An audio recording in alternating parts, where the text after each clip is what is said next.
मानो जिंदगी का सार है, मेरी अर्चना के सुर सुमन, तेरी वंदना में हर नमन, गुरु हर नमन, गुरु हर नमन।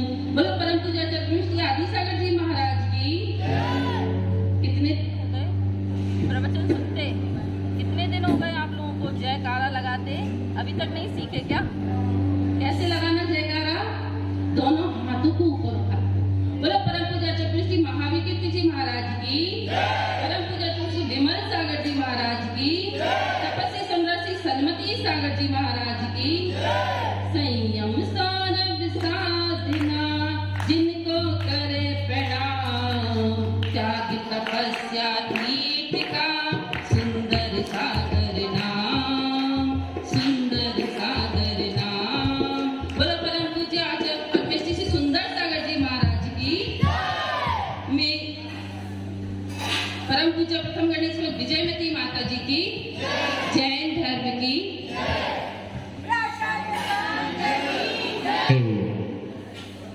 धर्म प्रेम बंधु, किसी ने कहा है कि जिसके जीवन में गुरु नहीं, गुरु का प्यार नहीं, गुरु का वात्सल्य नहीं, उसका जीवन शुरू नहीं।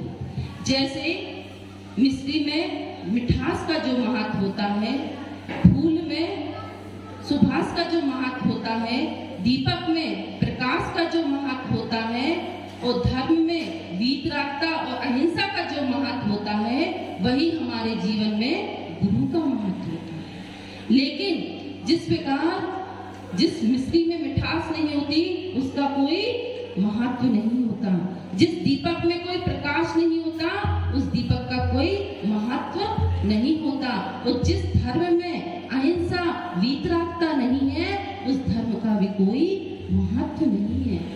तो आप लोग बहुत पुण्यशाली हो, बहुत सौभाग्यशाली हो, जो आपको ऐसे चतुर्वेद संघ का सानिध्य प्राप्त हुआ है।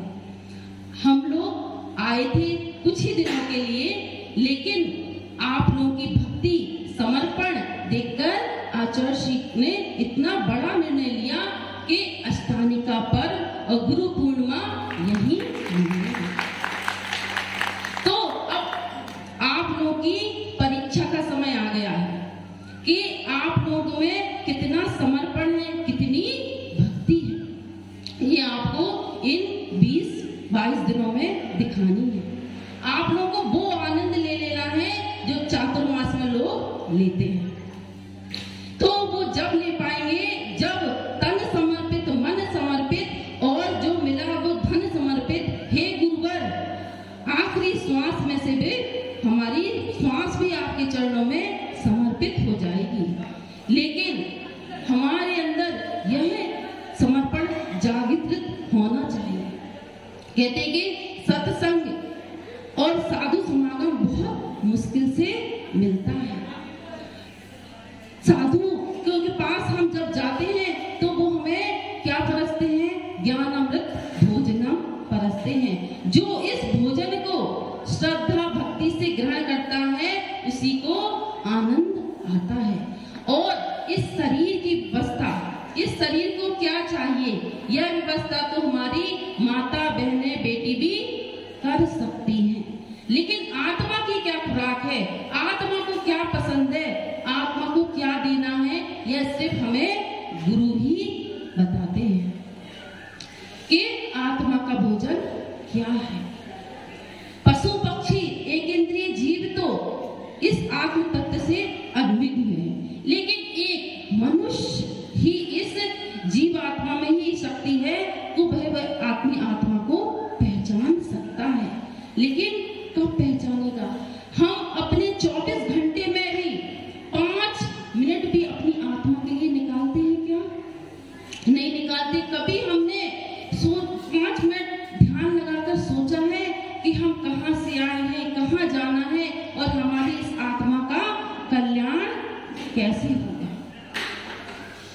एक भजन में कहा है कि मान गुरु का कहना, हाँ मान गुरु का कहना, नहीं तो पछताएगा, माटी का पुतला माटी में मिल जाएगा, माटी का पुतला माटी में मिल जाएगा। मान गुरु का कहना, हाँ मान गुरु का कहना, नहीं तो पछताएगा, माटी का पुतला माटी में मिल जाएगा, माटी का पुतला माटी में मिल जाएगा। साले दो साले तू नित ओढ़े, साले दो साले तू नित ओढ़े, मखमल के गद्दों पे तू नित सोए, मखमल के गद्दों पे तू नित सोए। 2 गज का फन में, हाँ 2 गज का फन में तू बंधा चला जाएगा, माटी का माटी में मिल जाएगा, माटी का पुतला माटी में मिल जाएगा। महले अटारी 1000 बनवाए, महले अटारी 1000 बनवाए, फूले और क्यारी अपने हाथों से सजाए, फूले और क्यारी अपने हाथों से सजाए।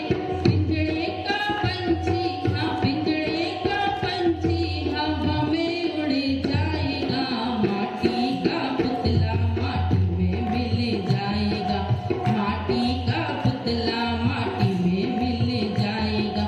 मान गुरु का कहना, हाँ मान गुरु का कहना, नहीं तो पछताएगा, माटी का पुतला माटी में मिल जाएगा, माटी का पुतला माटी में मिल जाएगा।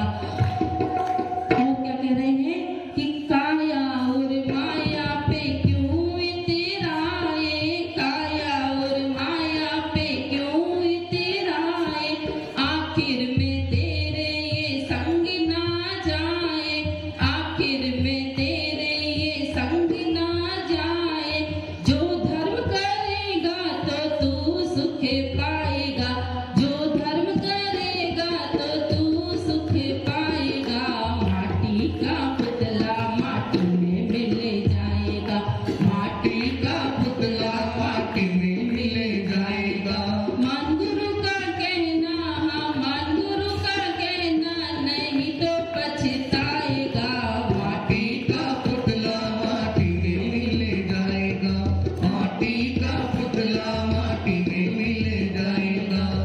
इस भजन में आपको कितनी बड़ी शिक्षा मिल रही है। सब समझते हो, सब जानते हो, लेकिन मानते नहीं हो। अगर आप एक बार यह बात मान लोगे कि इस धरा पे सब धरा रह जाएगा, आप अपने साथ कुछ भी लेकर नहीं जाओगे। जिंदगी भर की कमाई हमने महल और अटारी और अच्छे मकान बनाने में लगा दिए, लेकिन अंत समय में कुछ तो लेके जाओगे, है ना? अरे लेके जाओगे ना, क्यों?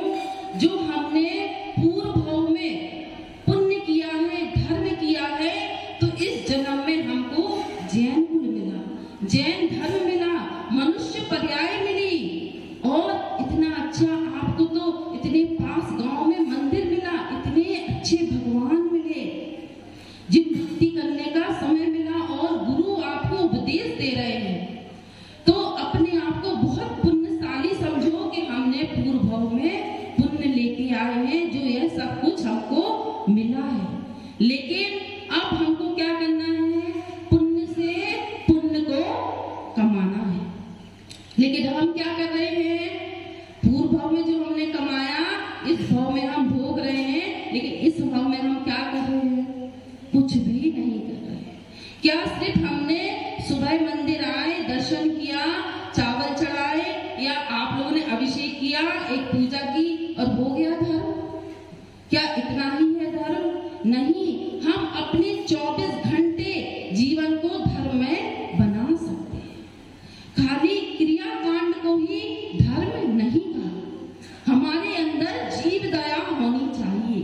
हम अपने दैनिक कार्यों में लग जाते हैं। तो उसमें हमें विवेक की बहुत जरूरत है। 5 प्रकार का भगवती आराधना में विवेक कहा है। इंद्रिय विवेक, कसाय विवेक, भक्तमान विवेक और उपधि विवेक, ऐसे 5 प्रकार के विवेक कहा है। विवेक यानी हमें जो अशुभ कार्यों से बचाए और शुभ कार्यों में लगाए, जो हमें पाप से बचाए और पुण्य कार्यों में लगाए। तो कैसे? जैसे आपने सुबह से झाड़ू पोछा किया तो हमें उसमें विवेक लगाना पड़ेगा कि कोई जीव तो नहीं मर रहा। अगर कोई बहुत सारी चींटियां हो गई तो हम उनको झाड़ू से, सॉफ्ट वाले झाड़ू से एक साइड कर दें। पोछा भी सिर्फ छानकर पानी ही पीना है यही कहा नहीं, जितने कार्य हम कर रहे हैं नित्य प्रतिदिन के, सब हमें छने पानी से ही करना है। और छने पानी की मर्यादा कितनी है? 48 मिनट। लेकिन आप क्या करते हो? सुबह पानी छान लिया और वह दिन भर पीते हो और फिर सीधे शाम को एक बार छानते हो। तो हम छने पानी का भी नियम का पालन नहीं कर रहे हैं। हम जब भी पानी पिए 48 मिनट के बाद पानी को दोबारा छाने। छानते हो क्या? नहीं छानते। तो अगर हम बार बार पानी नहीं छान सकते तो उसमें हमने सौंफ डाल दी, लौंग डाल दी या कुछ भी उसमें ऐसी पदार्थ डाल दिया जिससे इसका रूप, रस, गंध और बदल जाए, तो उसकी मर्यादा कितनी हो गई? 6 घंटे की। और अगर हमने थोड़ा सा पानी कुनकुना कर लिया तो भी उसकी मर्यादा 6 घंटे की हो गई। थोड़ा और उबाल लिया तो 12 घंटे की हो गई और ज्यादा उबाल लिया तो 24 घंटे की मर्यादा पानी की हो गई। और ऐसा पानी ही हमें पीना चाहिए। लेकिन आज हम पाश्चात्य संस्कृति को अपना रहे हैं। घर घर में आरओ लग गए तो पानी छाना जरूरत है ना? क्या करना माता जी? उसमें तो बढ़िया फिल्टर पानी आ रहा है, बढ़िया जीवों का जूस निकल के आ रहा है और ऐसा पानी हम बहुत अच्छे से पीते हैं। तो हम घर के जितने भी कार्य करें, जितना भी काम करें, सारा पानी छान कर ही उपयोग में लेना चाहिए। आज घर घर में गीजर लग गए। गीजर लग गए ना? गीजर में कैसा पानी आ रहा?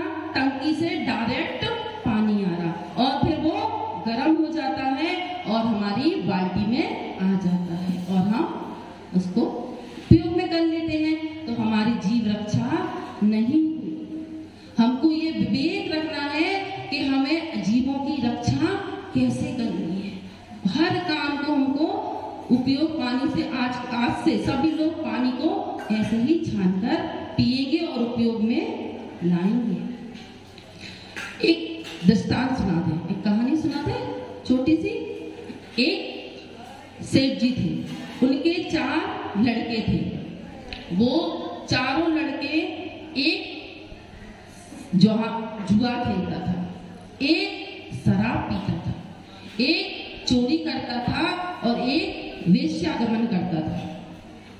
बहुत लाड़ प्यार में बच्चे बहुत बिगड़ जाते हैं, है ना? हम भी कहते हैं ना कि हमारे बच्चे सुनते नहीं हैं। क्यों नहीं सुनते?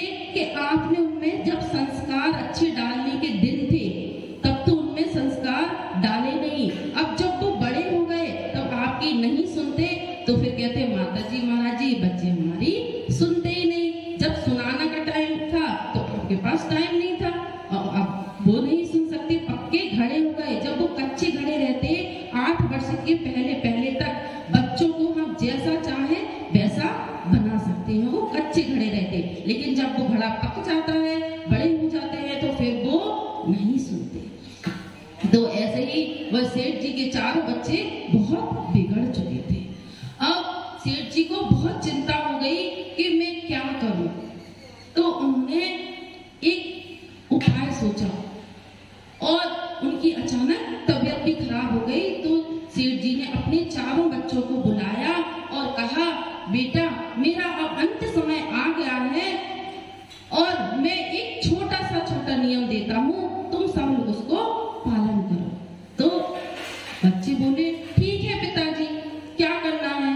तो उन्होंने बड़े बेटे से कहा कि तुम जुआ जाते हो, ठीक है, लेकिन तुम आज से घर में ही जुआ खेलना। वो कहने लगा ठीक है। दूसरे लड़के से कहा कि तुम चोरी करने जाते हो तो बाहर चोरी करने नहीं जाओगे, अपने मोहल्ले में ही चोरी कर लेना। उसने भी कहा ठीक है पिताजी। अब तीसरा लड़का क्या करता था? वेश्यागमन करता था। उसने कहा कि तुम भी उस वेश्या के पास रात को नहीं जाओगे, सुबह जाना, दिन में जाना। और चौथे लड़के से क्या कहा? जो शराब पीता था, क्या वो कहा कि अब तुम शराब रात को नहीं पीना, दिन में पीना। तो चारों बेटों ने पिताजी की बात मान ली, क्योंकि उनने कुछ छुड़वाया तो है ही नहीं। ऐसे वो गुरु भी बहुत अच्छे होते जो कुछ छुड़वाते नहीं है, है ना। आहार में कोई नियम नहीं दे तो वो सबसे अच्छी माता जी, वो सबसे अच्छे महाराज जी कि हमें कोई नियम नहीं लेना पड़े। या फिर आप क्या कहते हो, हमें बाहर की छूट दे दो, जबकि बाहर की छूट तो आपको लेना ही नहीं चाहिए। बाहर तो और आपको प्रभावना करना चाहिए जैन धर्म की, कि अगर आप ट्रेन में जा रहे हो और आपने अपना टिफिन शाम को ही ट्रेन में बैठ के भोजन करने लगे तो आसपास के लोग यही कहेंगे कि ये जैन व्यक्ति है जो दिन में भोजन कर रहा है। लेकिन आप क्या कहते हैं? बाहर की छूट दे दो और घर में हम समय पे करेंगे। लेकिन उल्टा, घर में तो फिर भी हम खा लो, लेकिन बाहर जैन धर्म की प्रमाणना करना चाहिए, बाहर की छूट नहीं लेनी चाहिए। तो उन लोगों ने ऐसा नियम ले लिया और थोड़े दिन बाद सेठ जी चल बसे। सेठ जी का अंतिम क्रिया कर्म किया और सब बहुत दिन हो गए तो बड़े बेटे के सारे दोस्त उसके घर में आ गए कि बहुत दिन हो गया ये जुआ खेलने नहीं आया। तो उसने अपने सब दोस्तों को बेडरूम में बिठाया कि तुम लोग बैठो, मैं चाय नाश्ता लेकर आता हूँ। जैसे ही वो बैठे दोस्त और आपस में क्या बात करने लगे, एक बोला अरे देखो इसका कितना अच्छा घर है, कितनी अच्छी हवेली है। तो दूसरा बोला अरे इसकी क्या हवेली है, इससे अच्छा तो मेरा बंगला था, मेरा तो देश विदेशों में व्यापार था, लेकिन जब से जुआ खेलने की लत लगी है तब से मैं बर्बाद हो गया। ऐसे ही तीसरे दोस्त ने बोला अरे भैया मैं क्या बताऊं, मैं तो इतने अच्छे से सुखपूर्वक अपने बीवी बच्चों के साथ रहता था, लेकिन जब से ये जुआ खेलने की आदत लगी मेरा पूरा घर बर्बाद हो गया और मैं रोड पे आ गया। ये सब बातें वो किचन में वो बड़ा बेटा सुन रहा था। तो उसके कानों में जब ये सब बात पड़ी तो उसने सोचा कि बता जुआ खेलने से ऐसे बर्बाद हो जाए। गुरुदेव का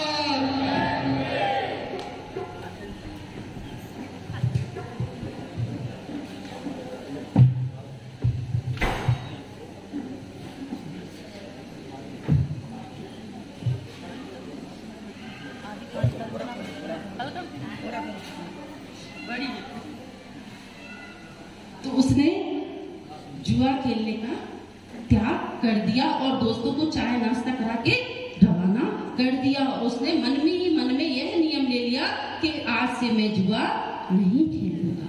और दूसरे बेटे ने क्या नियम लिया कि मैं चोरी मोहल्ले में ही करूंगा, बाहर नहीं करूंगा।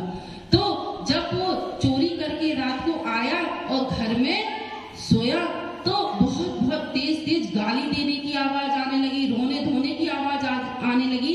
तो उसने अपनी पत्नी से पूछा ये क्यों रो रहे हैं, ये किसको गाली दे रहे हैं? तो पत्नी बोली ये आपको गाली दे रहे हैं और इनका धन चोरी हो गया है इसलिए रो रहे हैं। तो क्योंकि जो हमारे 10 प्राण होते हैं इसमें 11वां प्राण धन प्राण भी होता है। जब किसी का धन चोरी हो जाता है तो कितने लोगों के प्राण भी निकल जाते हैं। तो उसके घर बेटी की शादी थी और यह चोरी करके आ गया। तो उसको बहुत दुख हुआ कि अरे ये लोग इतने दुखी हो रहे हैं, रो रहे हैं, गाली दे रहे हैं, तो मैं इनका सारा धन वापिस कर दूंगा। और उसने भी जाके उन लोगों को धन वापस कर दिया और माफी मांग ली। क्योंकि पहले तो वो दूर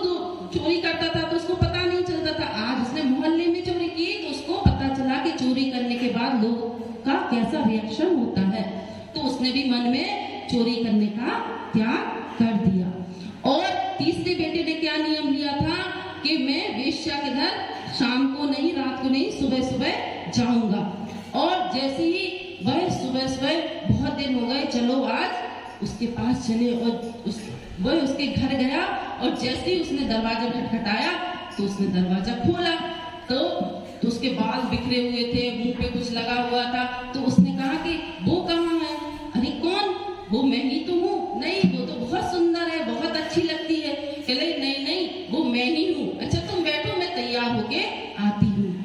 तो उसने सोचा मन ही मन में कि ये देखो कितनी बेकार लग रही है, इसके कैसी भूत जैसी लग रही है, भूतनी चुड़ैल जैसी लग रही है। मेरी पत्नी तो इससे भी बहुत सुंदर है, और मैं किसके पास आता हूँ। और उसने भी मन में पश्चाताप किया और वहां जाना छोड़ दिया। और चौथे बेटे ने क्या नियम लिया था कि शराब पीऊंगा, लेकिन सुबह पीऊंगा, शाम को नहीं पीऊंगा।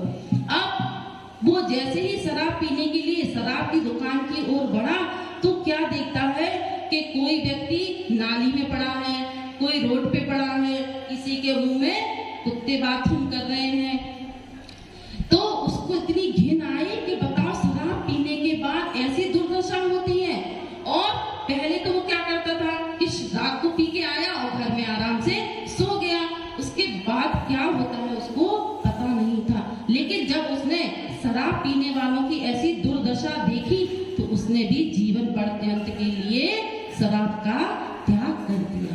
तो कहने का तात्पर्य है कि अगर हमारे जीवन में छोटे छोटे नियम भी अगर हम लेंगे तो हमारा उद्धार हो जाएगा। कहते हैं कि घुटनों घुटनों चलते चलते पैर खड़े हो जाते हैं, छोटे छोटे नियम एक दिन बहुत बड़े हो जाते हैं। तो हमारे जीवन में भी अब गुरुदेव आए हैं तो कोई ना कोई आपको एक एक नियम अपने जीवन में जरूर लेना है और इस मनुष्य भाव को सफल बनाना है। और परम पूज्य आचार्य श्री सुंदर सागर जी